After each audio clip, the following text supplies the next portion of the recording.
Hi, I'm Hannah, and this is Firm Foundations. Thank you for watching. In this series, we're learning how to discern the truth about LDS church history and doctrine. In this episode, we're going to start exploring the stories of the three witnesses of the Book of Mormon. So, who and what are the three witnesses? The Three Witnesses is a common title given to Oliver Cowdery, Martin Harris, and David Whitmer. They are known as the Three Witnesses because their statement of the testimony and validity of the Book of Mormon is included as a preface to the book in almost every print since its original publication. Interestingly, these three men, who were all integral to the founding of the Church of Jesus Christ of Latter-day Saints, all left the church at one point or another because of various disagreements or disciplinary actions. So what are their stories? Well, today we're going to talk about Oliver Cowdery. Oliver Cowdery was a school teacher when he first met Joseph Smith in 1829. He assisted Joseph Smith with the translation of the gold plates into the Book of Mormon and is one of the few eyewitnesses to the plates and Joseph Smith's translation process. In fact, Cowdery tried his hand at translation himself but was unsuccessful. With Oliver Cowdery as his scribe, Joseph Smith completed what is now the Book of Mormon in about 3 months. In the early stages of church development, a time known by members as the Restoration, Oliver Cowdery was by Joseph Smith's side almost every step of the way.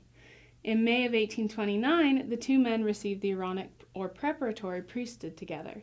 According to Oliver, the two men prayed until, quote, "A glorious light encircled us, and as we arose on account of the light, 3 persons stood before us, dressed in white, their faces beaming with glory." Those 3 persons, as it turns out, were apostles Peter, James, and John, who descended to restore the priesthood to the earth. Later that year, Oliver, along with Joseph Smith and David Whitmer, experienced a vision in which the angel Moroni showed them the gold plates and testified of their origin and truth. Oliver went on to become the assistant president or second elder of the church throughout its foundational years. Oliver married David Whitmer's sister, Elizabeth, and Elizabeth had 5 children with Oliver, only one of whom, a daughter, survived to adulthood. About a decade later, in 1838, cracks in Joseph Smith and Oliver Cowdery's relationship began to form. Oliver had 3 main issues with Joseph's leadership. First, Oliver and Joseph disagreed on how to define a separation of church and state. Oliver, rightly so, was concerned about the constitutionality of Joseph Smith's implementation of the law of consecration. Second, Oliver lost his life savings when he invested it in the Kirtland Safety Society Bank. This must have created a great deal of stress for Oliver as he had a family to provide for.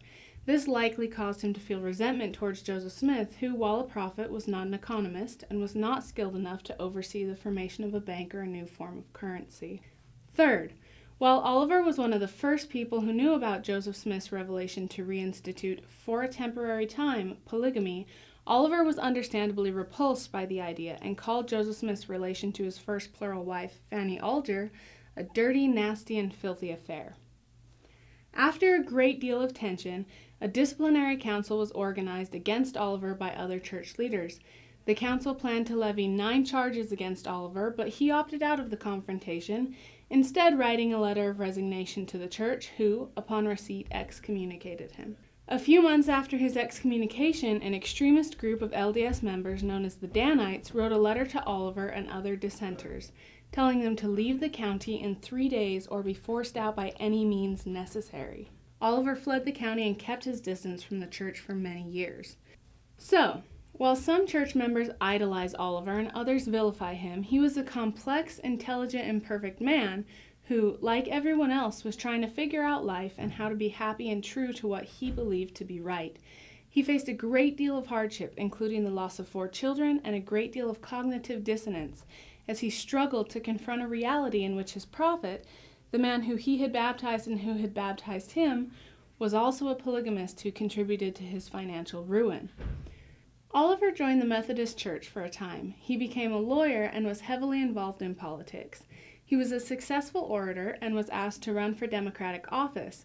But when people in the area discovered he was one of the 3 witnesses of the Book of Mormon, he lost popularity and subsequently lost the election. Despite the hardship he was still enduring due to his association with the LDS Church, there have been no records discovered in which Oliver ever spoke against or wrote a retraction of his testimony as a witness of the truth of the Book of Mormon. In 1848, Oliver returned to the church, traveling to Winter Quarters, Nebraska, to meet with the new prophet Brigham Young. When the saints began immigrating west to present-day Utah, Oliver expressed a desire to go, but was unable to due to financial duress and illness. In 1849, Oliver reiterated his testimony of the Book of Mormon again to visiting church leader Jacob Gates. Oliver stated, quote, "Jacob, I want you to remember what I say to you. I am a dying man, and what would it profit me to tell you a lie? I know that this Book of Mormon was translated by the gift and power of God. My eyes saw it, my ears heard, and my understanding was touched. And I know that whereof I testify is true. It was no dream, no vain imagination of the mind. It was real." Oliver died the next year in David Whitmer's home in Richmond, Missouri, but his testimony lives on to this day. Thank you for joining us. Firm Foundations is created by me, Hannah. We are produced and funded by the More Good Foundation, with special thanks this episode to Rachel Grant. Please be sure to subscribe, and we'll catch you next time when we discuss the next Book of Mormon witness, Martin Harris.